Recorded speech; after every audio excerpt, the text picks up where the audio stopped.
Hello everybody and welcome. In this video I'm going to show you how to pair your earbuds HUAWEI FreeBuds Pro 4 with your MacBook.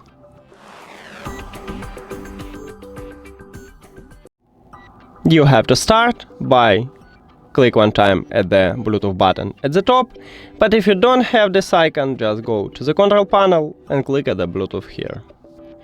Then go to the settings.